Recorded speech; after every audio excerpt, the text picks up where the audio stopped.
Playoff time in football. We'll show you how your favorite Fab 5 team is doing. The end of volleyball regular season is near. We'll check out the Section 4 3A bracket and see who your team is facing. And I'm Zach Halverson, live at Hopkins High School for the 2012 Class 2A Girls Soccer State Tournament quarterfinal as the Bears are set to take on Eastview. We'll show you how the Bears got here and how the other soccer teams finished out their respective seasons coming up on Your SportsPath.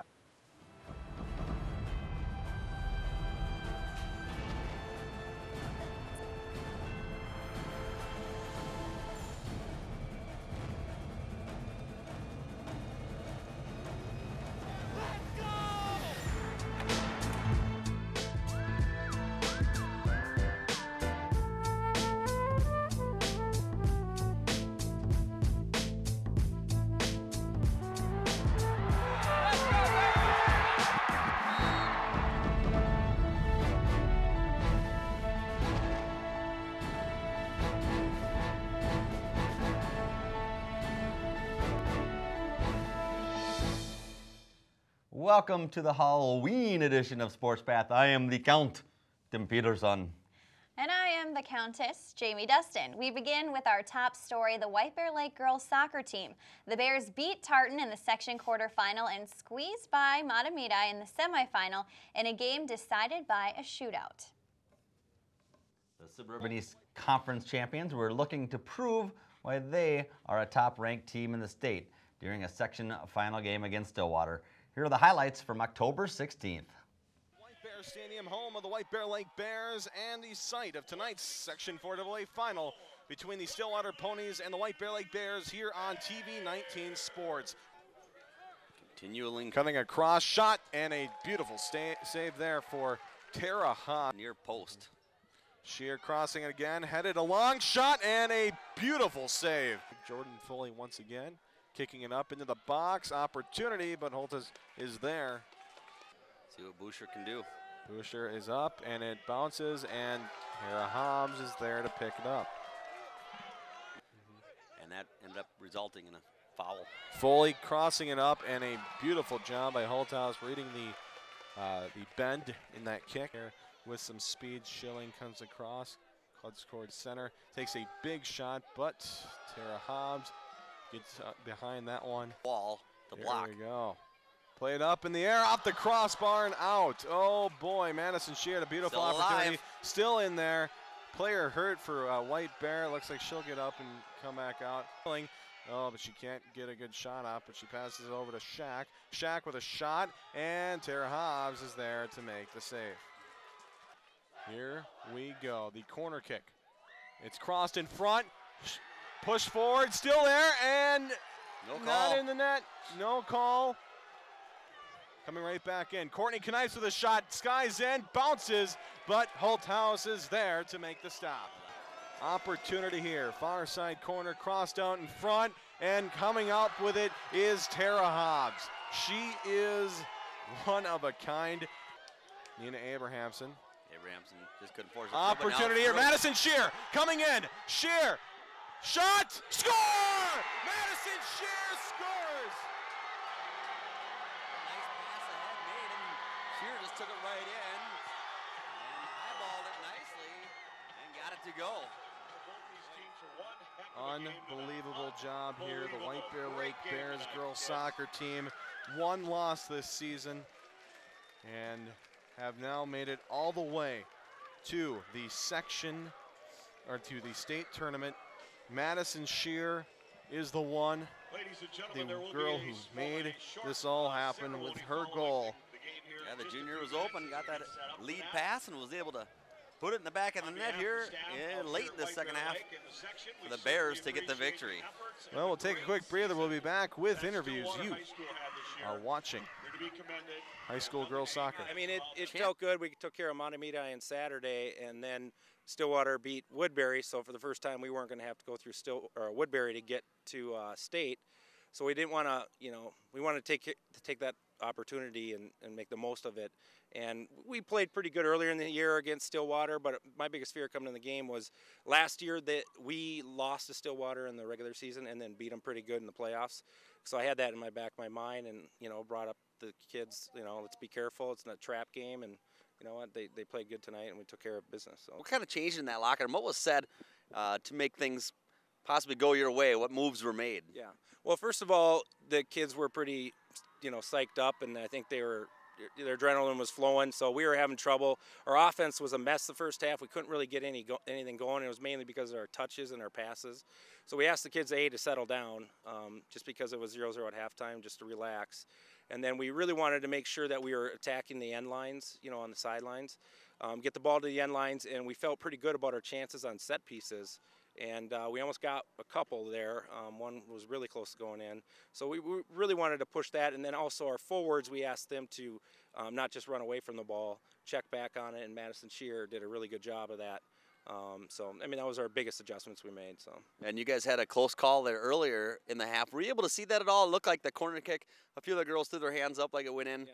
Anything you know about that? Did the girls come over and tell you anything about it, or? Yeah, they did. They said it went in, but you can't blame the refs. We run a play on our corner kicks called mosh pit, and what that does is we surround the goalie so that the goalie has no way of getting to the ball, and then we keep two girls off to try to find the ball on the ground, and then we serve the ball really tight onto the top to the goalie's hands. So we ran the play perfect, but once the ball got on the ground, there's like 10 girls kicking at it. So it was really tough to see, but they swore it went in, so it felt good to get a goal later to, for not getting the first one that actually supposedly went in. So. First and foremost, how you feeling right now? It's definitely really exciting. It's kind of surreal. I feel like I'm in a dream, but it's great. It's a great feeling. And you got the shutout this evening. How nice does that feel against a tough Stillwater team? It's definitely great. We put up zeros out through section, so hopefully we send a message to all the other teams that make it to state that we have a solid defense here for us. And a good goalie. Very, very modest. Very modest. You guys beat Matamidi. You didn't have to face a tough Woodbury team. What do you got to say, anything about the Stillwater team, though, that did beat the Woodbury team? They're definitely a great team. They definitely played great tonight. They kind of out-dominated us in the first half. We were just a little panicky. They definitely had great ball movement, but we were able to counter on them easily and just kind of get our flow going here at the end of the game. It's exhilarating. It's the best feeling in the world. Honestly, it feels like I have the world in my hands, but I owe it all to my team, so it's a great feeling. And you had one hit the crossbar earlier, so close then, too. Yeah, that was, oh my God, the adrenaline, if you could have known the adrenaline that was pulsing through me at that time. I thought it was in, I was just watching it, and I was like, just sink, sink, sink, but. Do you have any idea what you did with your hands right after it hit the crossbar? Grab my head. That's exactly it. Well said. I was watching you. I'm just looking for your reaction. Every time? Every time. It's like, what do you do? But. So close. Then you guys almost had another one there off a corner kick, but then walk us through the one that actually did count, was called a goal, and won the game for you guys. That one was exhilarating. It's like, it's the best feeling in the world, and like I said, I owe it all to my team. Nina Abrahamson played a perfect ball, and it was just an excellent opportunity. The big thing I was thinking was just keep my composure, place the ball, just finish off the game and win it for us. Yeah, it looked like you really eyed up the goaltender and everything. Did you make really any kind of heavy movements, and a little fake to your right at all, or you just kind of look for the opening? I definitely kind of had my body positioned to the right, and I had my eyes on the lower right. I kind of like to just psych out the goalie a little bit, but last second, just kind of shift to the left and just place it. And we had a great angle on it, so hopefully you'll be able to watch it again and again, and maybe hopefully sometime soon. This game's insignificant as you guys are state champions. Section 4 AA champions for now. Congratulations, and that's all I got, guys. Thanks for joining me, and congratulations. Thank you. And it was Madison Shear who added her 11th goal of the season.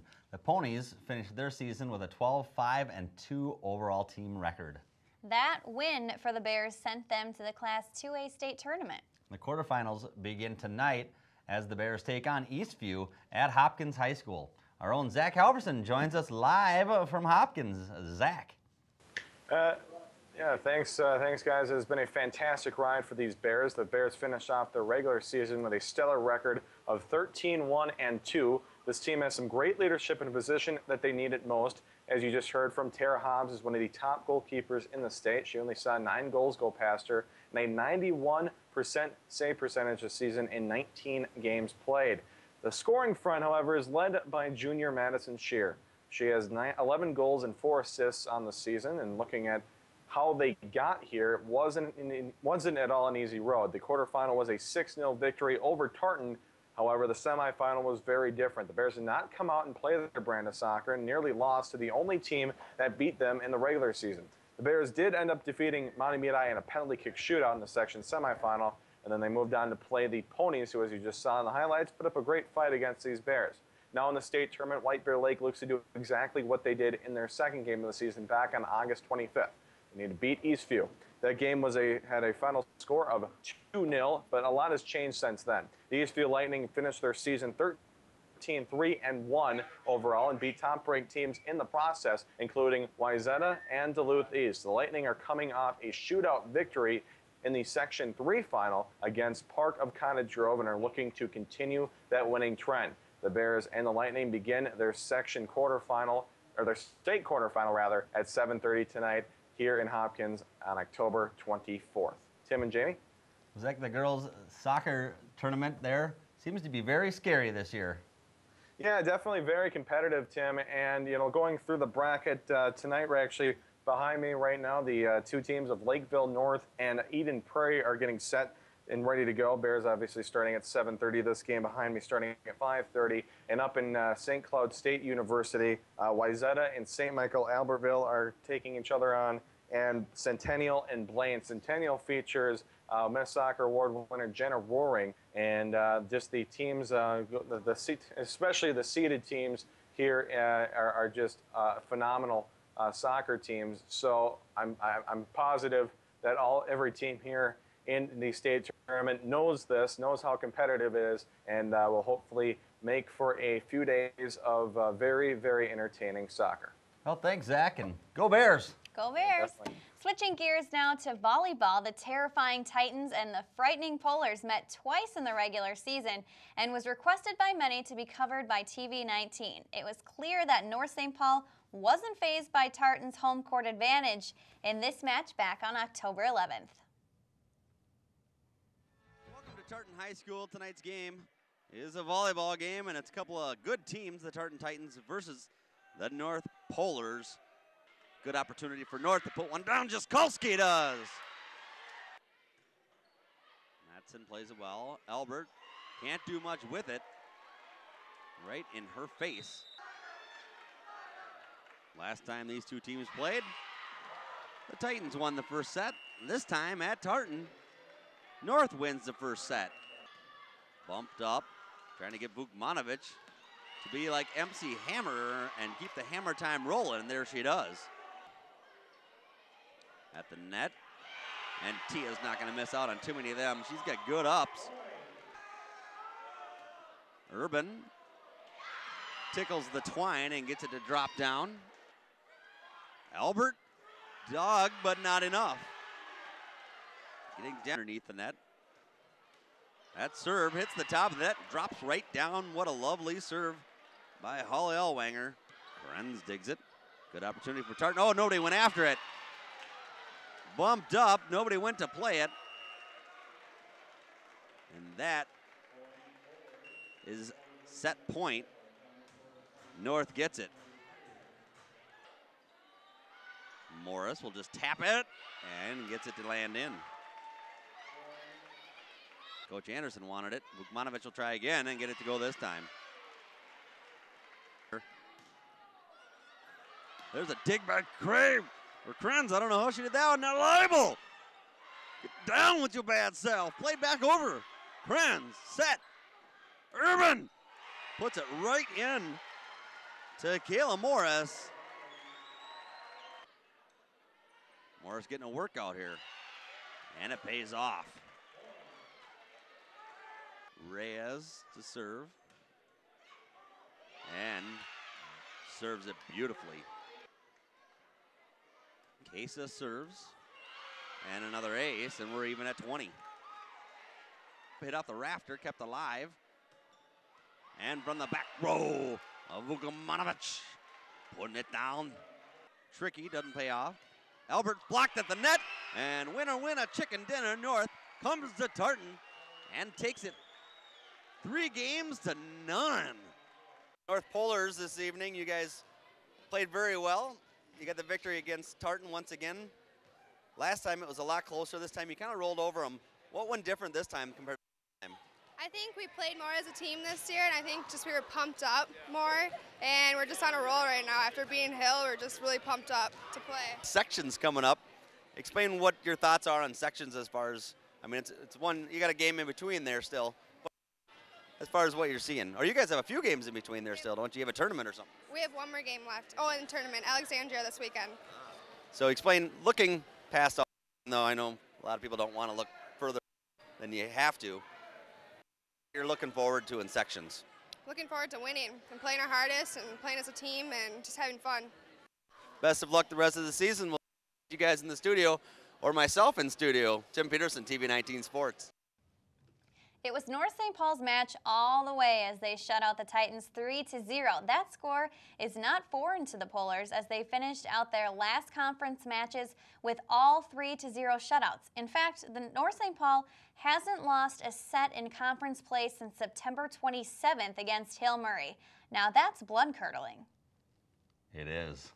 Well, let's take a look because the section playoffs began yesterday. We'll take a look at the section 4-3A bracket. Matamidi, Woodbury, South St. Paul, Hill Murray, Tartan in there, White Bear Lake. I would guess Tartan and Hill Murray. That would be exciting. Maybe to come out of there. And then they're going to go up and play these teams that have byes. And there's North St. Paul, a very tough North St. Paul. Stillwater, always tough. Roseville, Cretin. I mean, there's a reason why they got a bye. And then whoever gets by those games will play here in the semifinals. That's on the 30th. And then beginning of November at St. Paul, Washington, the championship for the Section 4-3A bracket will be played. Well, now we'll move on. Let's go to football. The White Bear Lake Bears went through some big changes since last year. A new head coach with a new offense had many speculating that this would be a down year as the players adjusted to the new system. This wasn't the case, however, as the bone-crushing Bears were 4-2 going into October 12th's matchup against the hair-raising Hastings Raiders. White Bear Lake South Campus. It's the White Bear Lake Bears, the home team, versus the away team, the Hastings Raiders. Second down, 12 to go. Quick pass, flat, this time caught by the receiver. He's going to go up for a first down and 5 extra yards after the first down. Another redemption play for the Bears. And here's a handoff, right side. First down, more broken tackles, and down to about the 24-yard line of Hastings. And really good here for the Bears. Here's a fake handoff, keeper pass. He's open. Got him in the end zone. Did he keep his feet in? He Touchdown. did.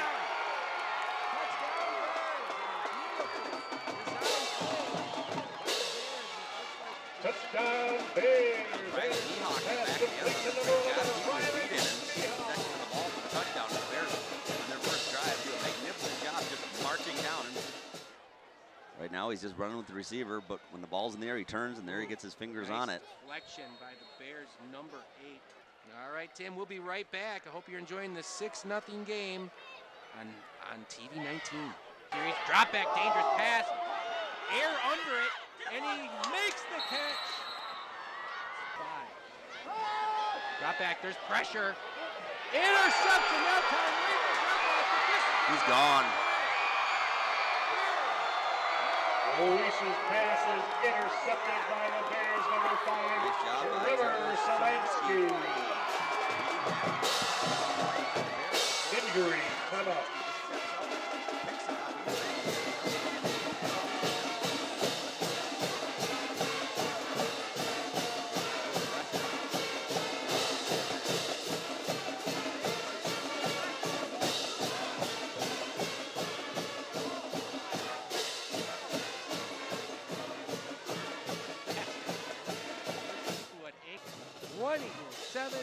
Is your final, and we'll be right back. Post-game analysis and interview. Trevor Szymanski, the defensive back for the Bears, and Trevor, you had a good game, good victory tonight against these Raiders. Yeah, we did. It was definitely a team effort. Word of the week, actually, we have a word of the week every week, and it was perseverance. And I think today really showed it. We had a few key kids get injured, and I think we really persevered at the end. It was definitely a defensive game at the end, but it was a team game the whole game. And you played quite well defensively. You held them scoreless until that fourth quarter. Did you plan on being able to do that against this high? I mean, the Raiders put up a lot of points this year in certain games. Yeah, definitely. One of the big things coming into this game is we knew that they were more of a fourth quarter team. They don't start particularly well, but they've come back on almost every single team since. They come in for really close games, and we knew that when it got down to the third and fourth quarter, we were going to have to really stick it to them, try to hold them there. And you got a big interception there in this game, and were able to run it in for the touchdown. Why don't you go ahead and walk us through what happened on that play and how you were able to get the pick and six? All right, well, we were running man coverage, actually, and he came off, and he ran a slant, I believe. Quarterback kind of just spun around and whipped it, came out of his hand a little awkwardly, so it had a funky spin to it. Was a little short, so I was able to break up, reach down and grab it, and just try to take off to the races, use my track speed. Have you got any other touchdowns like that this year? No, actually, that was my first interception. So, I mean, I've been held to 0, and now I got one, so now we just got to keep going. You got the interception and the touchdown tonight. Yeah. And the Raiders pass a lot. Did you guys plan for that? Did you work a lot on that through practice throughout the week?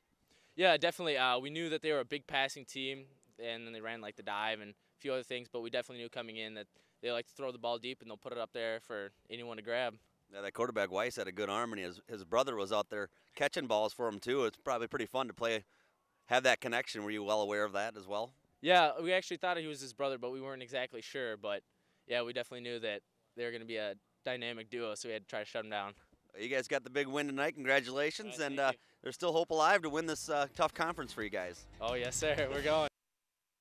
Well, the running game was key for the Bears as they racked up 209 yards thanks to Nick Truin and Jake O'Lantern Hill. The Raiders played Tartan last night in the Section 5A tournament. First, we're going to break down the Section 4 6A bracket, which get your pens and papers out and let's see, because to the general person it's tough. The first game is the team seeded 1 through 8. That's easy.